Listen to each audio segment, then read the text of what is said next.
1776. Uma vez independente, se torna uma nação soberana. Por mais que a Inglaterra não tenha reconhecido essa área como independente, eles se sentiram livres. E aí nós vamos falar um pouquinho de como foi esse processo de independência. Quem eram os líderes, como, por exemplo, Benjamin Franklin, Thomas Jefferson, George Washington, como foram as guerras de independência até alcançarem esse processo, que foi realmente patriótico, ok? Deixar isso bem claro. Só que nós sabemos um detalhe importantíssimo, que quando eu falo geograficamente dessas áreas coloniais, nós estamos falando de um país extenso, e é só o litoral atlântico. Só que nós temos que entender que, a partir do momento que eu pego a porção centro-norte, eu tenho um clima diferente da porção centro-sul.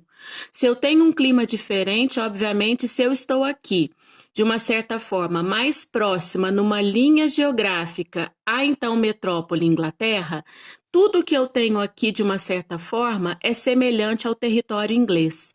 Já na área centro-sul, distante um pouco mais geograficamente da Inglaterra, tudo que eu tenho aqui já vai ser uma produção diferente da Inglaterra, porque o clima já é mais próximo das áreas do Equador, da linha do Equador. Então, nós vamos ter diferenças climáticas entre a porção centro-norte e a porção centro-sul.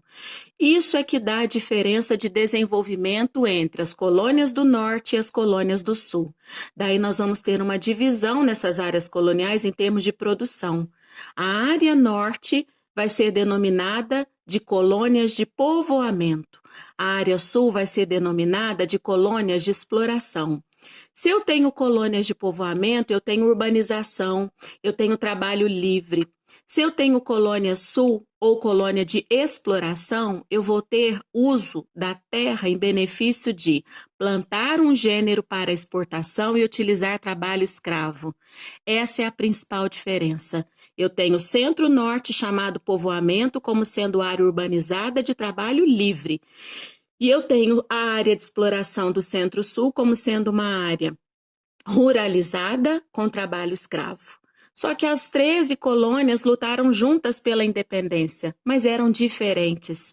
Essa diferença alimentou a Guerra Civil Americana, no qual nós vamos ter, dentro de uma nação soberana, chamada Estados Unidos da América, depois da independência, uma guerra no qual norte e sul, exploração e povoamento quiseram se secessar, ou seja, quiseram um dia se separar. Essa é a guerra civil que nós vamos ter que entender, tá bem? Então, nós temos aqui um mapa que mostra, só para identificar a chegada dos ingleses nas terras na América do Norte, no qual fundaram 13 colônias. E aí nós vamos encerrar a parte 1 do capítulo 4 ao falar um pouquinho dessa colonização. Entender que colonizar é dominar. Entender que colonizar é autoritarismo, é uma imposição no qual foi inglês em terras na América. Essa colonização que vem durante as grandes navegações se deu no século XVII. E aí, as características em comum dessa colonização era, enquanto colônia, eu devo ser obediente às leis da metrópole, que são as leis inglesas. Enquanto colônia, eu tenho que obedecer a um comércio que a metrópole impõe a mim, ou seja, eu só posso consumir os produtos que a metrópole envia, eu não posso comprar de quem eu quero. E, ao mesmo tempo, o idioma é comum. Então, nós vamos ter, a partir deste momento, um inglês britânico e um inglês americano. Mas a partir do momento que eu falo no inglês, eu tenho o mesmo idioma, porém nós vamos ter diferenças em relação a esse idioma, como vocês podem observar numa escola de idiomas, onde nós temos o inglês britânico ou o inglês americano. Todas as 13 colônias possuem autonomia política, é o que eu expliquei para vocês.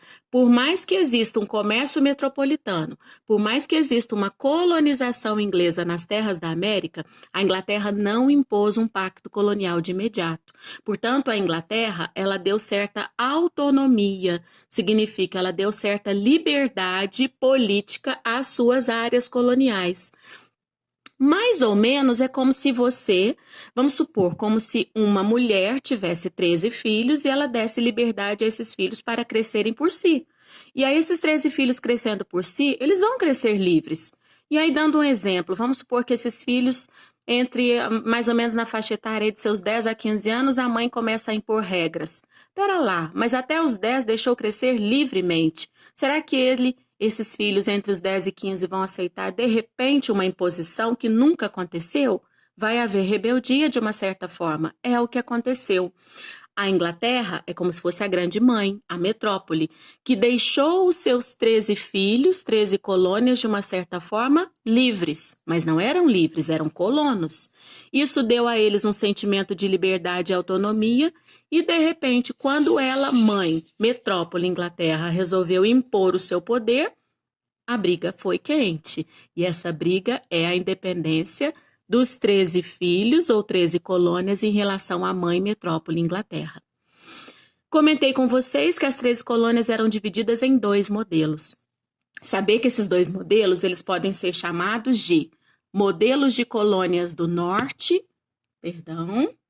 modelos de colônia do norte ou colônias de povoamento e modelo de colônias do sul ou colônias de exploração. Saber que eram 2 modelos por conta da diferença climática em relação à metrópole.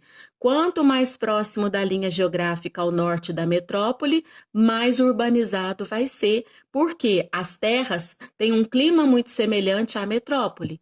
Quanto mais distante, no caso a área sul, mais diferente será o clima distante da Inglaterra, portanto, eu vou poder cultivar gêneros diferentes. Então, ao norte, eu tenho colônia de povoamento, eram 7 colônias de povoamento, com pequenas propriedades, no caso, minifúndios, com um plantio de agrícola voltado para o sustento próprio, a subsistência, trabalho livre, aos poucos se industrializaram. Depois vamos deixar essa parte aqui por último, para a parte 2 da aula, tá? Enquanto a área sul foi de exploração, com grandes propriedades rurais latifúndios, um modelo de plantation. Lembrar que esse modelo ele tem 4 características principais. Trabalhar com o sistema de plantation é trabalhar com grandes propriedades rurais, latifúndios, com trabalho escravo, com a monocultura, o cultivo de um produto só e voltado para exportação. Então, nós encerramos a parte 1 do capítulo 4 do tema Estados Unidos, Independência e Guerra Civil, falando sobre os 2 tipos de colônia existentes, os 2 modelos, na realidade, existentes nas terras inglesas na América. Daqui a pouco a gente vai ver a parte 2 dessa aula.